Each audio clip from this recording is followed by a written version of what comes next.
I kept the winning lottery ticket in my jewelry box, tucked inside my grandmother's silver locket. Every morning for the past 3 weeks, I'd open that box just to make sure it was still there. $3,200,000.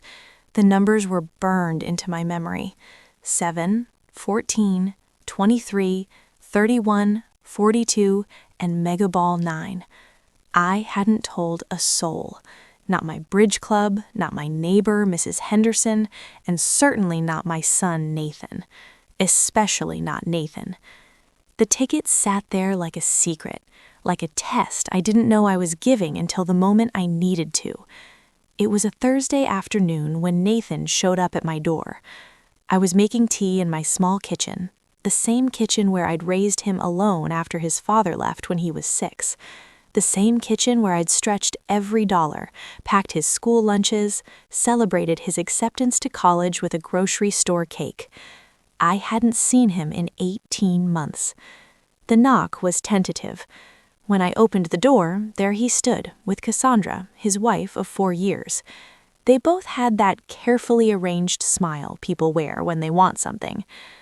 "Mom?" Nathan pulled me into a hug that felt rehearsed. "We've been terrible. We should have visited sooner." Cassandra stood behind him, holding a small orchid in a ceramic pot. Her yoga pants probably cost more than my monthly grocery budget. "Irene, we've missed you so much." I'd learned to read lies the way librarians read books. 43 years of helping people find what they claim to be looking for taught you when someone was hiding their real question. But I smiled. I invited them in. I poured tea into the mismatched cups Nathan used to drink hot chocolate from as a child. "Your place is exactly the same," Nathan said, looking around my one-bedroom apartment. His eyes lingered on my old television, my worn furniture, the faded curtains I'd made myself 20 years ago. We talked about surface things, his job and pharmaceutical sales, Cassandra's yoga Instagram that hadn't quite taken off, the weather. Everything except why they'd suddenly remembered I existed. They stayed for 2 hours. As they were leaving, Nathan hugged me again. "We'll come by more often, Mom, I promise. We've been so caught up in our own lives, we forgot what's important." Cassandra kissed my cheek. Family is everything. I closed the door behind them and stood very still in my quiet apartment. Something felt wrong. Not wrong like anger, wrong like sadness, like grief for something I hadn't lost yet but knew I would. That night, I couldn't sleep. I kept thinking about Nathan's eyes when he looked at my apartment. Not nostalgia, not love. Inventory. He was taking stock.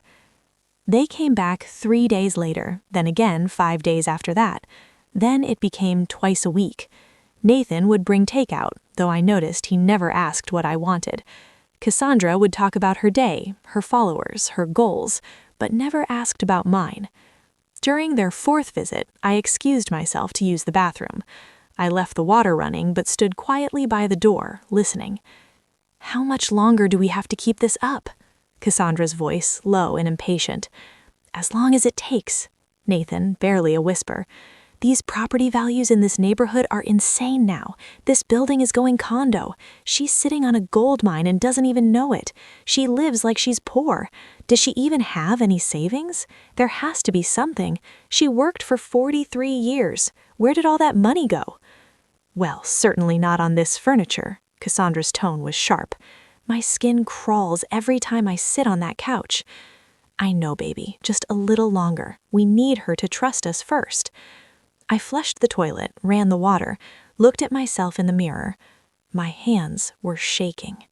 When I came back, they were both smiling at me. "Mom," Nathan said, "we were just talking. Cassandra and I want to help you. This apartment is getting old. The neighborhood is changing. Have you thought about what you'll do when the lease converts?" I hadn't known it was converting. The letter from the management company was probably somewhere in my mail pile. "Do I?" I asked. Cassandra leaned forward. "We have this wonderful idea. There's a lovely senior community about 20 minutes from our place. Beautiful grounds, activities, meal service. It might be perfect for you." "I don't need activities," I said quietly. "I have my book club, my friends." Of course," Nathan waved his hand. "But think about it. No more worrying about maintenance, about cooking, about being alone." Being alone, as if I hadn't been alone for the 18 months they'd forgotten about me. And Cassandra added brightly, "If you sold this place, you'd have money for the community. It's an investment in your happiness." Sold this place, my home, where I'd lived for 37 years. "I'll think about it," I said. After they left, I sat in my worn chair and stared at the silver locket in my jewelry box. The lottery ticket inside felt heavier now. I needed to know the truth. The next morning, I called Mr. Thorne, my late husband's old college friend who'd become a lawyer. I hadn't spoken to him in years, but his number was still in my address book. "Irene Delaney," he said warmly. "This is a surprise?" I told him everything. The lottery ticket, Nathan's sudden visits, the conversations I'd overheard. I needed to tell him help, but I didn't know what kind. I need to see who my son really is before I make any decisions. Mr. Thorne was quiet for a moment. Then he said, "I have an idea. It's a bit unconventional, but it might give you the clarity you need." We met at his office the next day. He explained his plan. We would create a fake situation where I appeared to be in financial trouble. We would see how Nathan reacted when he thought there was nothing to gain. Only after that would I claim my lottery winnings. "It's a test," Mr. Thorne said, "not a kind one." "But an honest one," I agreed. The following week, I called Nathan. I kept my voice small, worried. "Honey, I need to talk to you about something. Can you come by?" He arrived within an hour. Cassandra came too. They sat on my couch, their faces arranged in concern, but I could see something else underneath. Anticipation. "What's wrong, Mom?" I wrung my hands, playing my part. "I got a letter from the management company. The building is converting to condos. They're offering me first right to buy, but it's $350,000. If I don't buy, I have to move out in 6 months. Nathan's face fell, actually fell, like a curtain dropping. $350,000? Cassandra repeated. "I don't have that kind of money," I said. "I thought I'd have my pension and Social Security enough to keep renting, but I never imagined this." I let my voice crack. "I don't know what to do." Nathan was very quiet. Then he said, "Mom, I wish I could help, but Cassandra and I are stretched thin with our mortgage. The housing market has been brutal." "I understand," I said quickly. "I wasn't asking for money. I just needed to tell someone. I'm scared." Cassandra touched Nathan's arm. "Maybe that senior community is the right move after all. Fresh start." "Yes," Nathan agreed, recovering his caring voice. "We'll help you look. It won't be so bad, Mom. You'll see."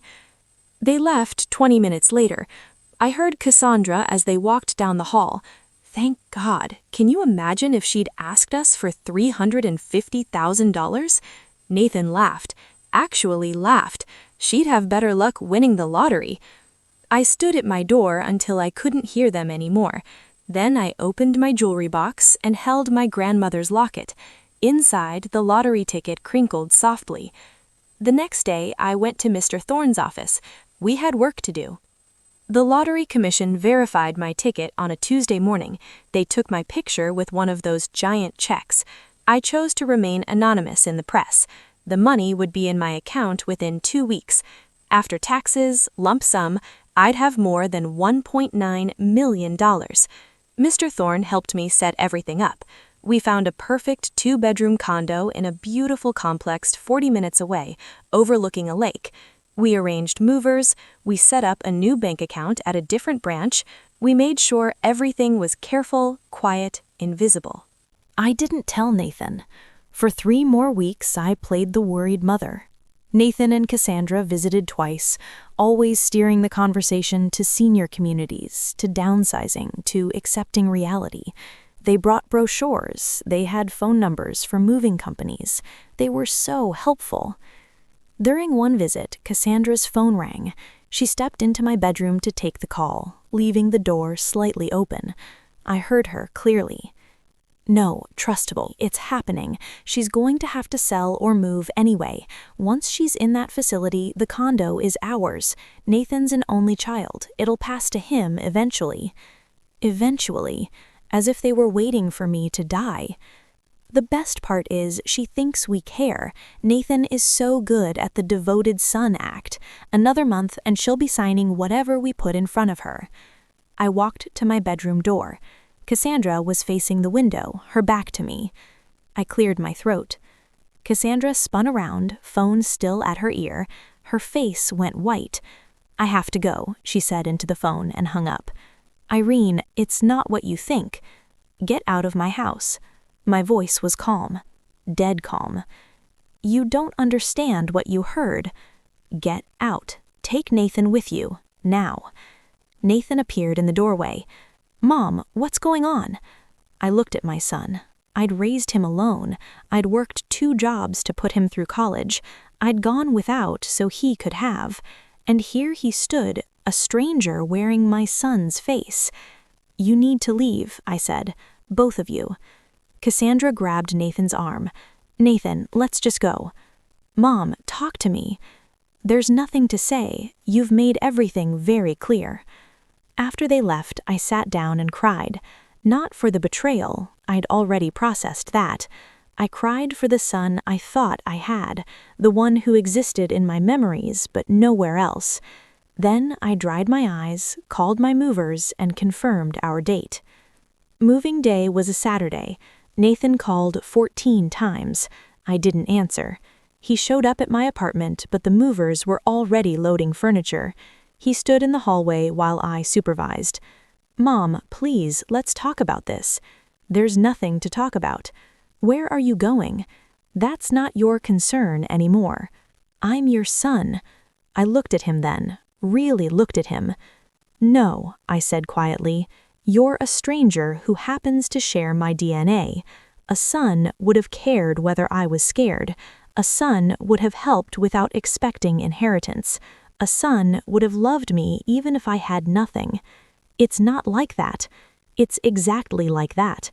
I heard everything, Nathan, both of you, every word." His face crumbled. For a moment, I saw the little boy he used to be, the one who brought me dandelions from the park. Then I remembered Cassandra's voice, the devoted son act. "Don't contact me again," I said. The movers finished loading. I got into my car and drove away from that building for the last time. In my rear-view mirror, Nathan stood alone in the parking lot, getting smaller and smaller. My new condo was beautiful. 2 bedrooms, a small balcony overlooking the lake. A community of people my age who chose to be there, not because they had to. I unpacked slowly, making each decision deliberately. This was my home, mine. 3 days after I moved, I received a letter from Nathan's lawyer. They were contesting my right to appropriate assets before settling family obligations. They claimed I'd hidden money from them, that I owed Nathan for years of emotional support and caregiving. I called Mr. Thorne. He read the letter and laughed. "They have no case. You owe them nothing. But Irene, I think it's time." "Time for what?" "To cash that ticket. It's been almost 2 months. Live your life." He was right. The money appeared in my account on a Wednesday, $1,900,000. I stared at the number on my computer screen. It felt surreal and perfectly real at the same time. I donated $50,000 to the library where I'd worked for 43 years. They named a children's reading room after me. I set up a scholarship fund for single mothers trying to finish their degrees, $30,000 to start, growing each year. I bought a reliable new car, nothing flashy, just something that wouldn't break down. The rest I invested carefully with Mr. Thorne's guidance. The returns would give me $5,000 a month comfortably for the rest of my life. I joined the book club in my new community. I volunteered at the local library. I took a watercolor class and discovered I was terrible at it, but it made me laugh. I made friends who liked me for myself, not for what I could give them. 4 months after I moved, I received another letter, not from lawyers this time, from Nathan himself. The envelope was thin, the handwriting shaky. I almost didn't open it, but I did. "Mom," it began, "I don't know if you'll read this. I wouldn't blame you if you threw it away. Cassandra left me. Turns out she was only interested in the money she thought you had. She's with someone else now, someone with a trust fund. Our house is in foreclosure. I lost my job. I've lost everything. I know I have no right to ask, but I'm desperate. If you could just—" I stopped reading. I folded the letter and placed it in a drawer. I didn't feel satisfaction. I didn't feel vindication. I felt sad. Sad for the little boy who used to help me bake cookies, who'd held my hand crossing streets, who'd cried when his goldfish died and I'd held him until he felt better. But that little boy was gone. Maybe he'd never really existed the way I remembered. I wrote one letter back. I kept it short. "Nathan, I hope you find your way. I hope you learn that people are not resources to be used. I hope you become someone who loves without calculation. But I can't be part of your life anymore. What you did wasn't a mistake. It was a choice, a series of choices, and I'm making my choice now. I choose peace. I choose people who value me. I choose myself. I've spent my whole life taking care of others. It's time to take care of me. I wish you well, but I wish you well from a distance. Mom." I never heard from him again. Now I wake up in my bright bedroom and see the lake shimmer in the morning sun. I have coffee on my balcony. I read books I've been meaning to read for years.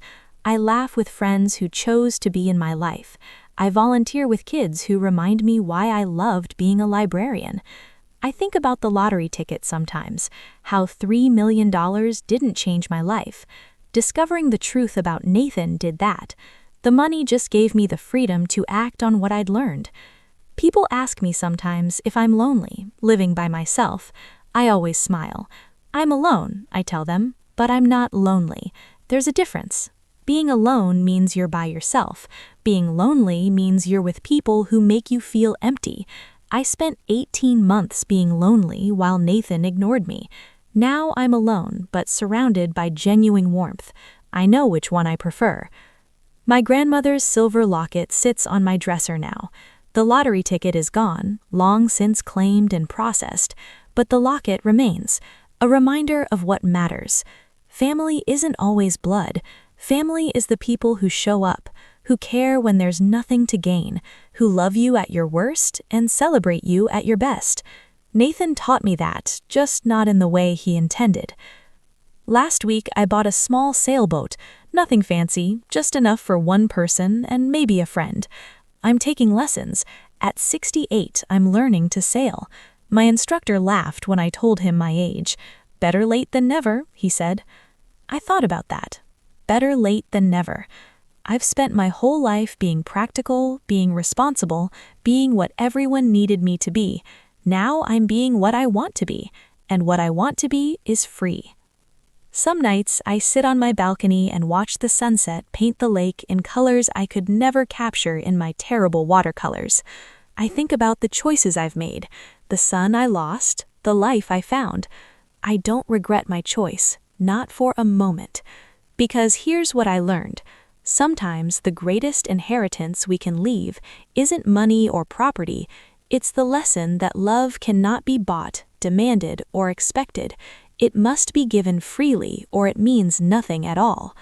Nathan will figure that out someday, or he won't. Either way, it's not my problem anymore. I have a sailing lesson tomorrow. I have a book club on Thursday. I have coffee with my friend Dorothy on Friday. I have a life that's finally, completely, wonderfully my own. And that's worth more than all the lottery tickets in the world.